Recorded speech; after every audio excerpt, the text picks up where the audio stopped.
My daughter-in-law kicked me out of the house after my son died. At the will reading, she mocked me. "Hope you enjoy being homeless," she said, smoothing the front of her black designer dress, "because I made sure you get nothing." Then the lawyer looked up from his papers and said there was one final section. And when he read out loud what I was actually worth, Ashley fainted before he finished the sentence. "My name is Eleanor. I'm 63 years old, and for most of my life I was the kind of woman nobody in a room noticed until she was already gone. I built a freight company out of a rented Houston warehouse when I was 31, ran it for 26 years, and sold it quietly the year my husband passed. I never wore the money. I drove an 8-year-old sedan, clipped coupons out of habit, and I liked it that way. What I did do with the money was protect my son. Ethan was the only good thing I ever made that never once disappointed me. When he wanted to start his own company, I didn't hand him cash. I put everything, the seed money, the house he lived in, the accounts, into a family trust, with my name as the person it all came back to if anything ever happened to him. I'd watched too many good men lose everything to the wrong marriage.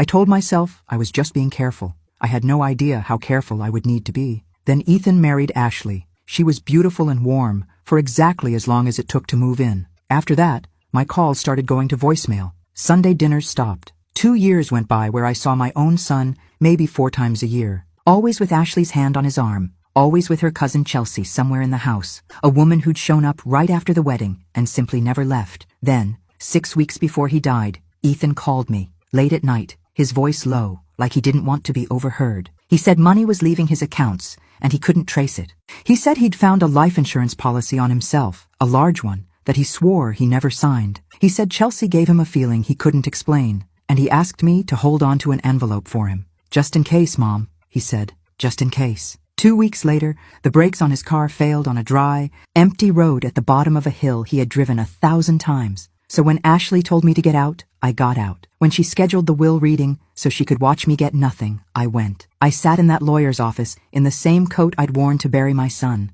and I let her smile at me across the table. I let her say her line, and then I reached into my bag and set Ethan's envelope on the table. And the woman beside Ashley, the one who called herself her cousin, was the only person in that room who stopped smiling before I said a single word. Watch the rest of the story at the blue link in the first pinned comment.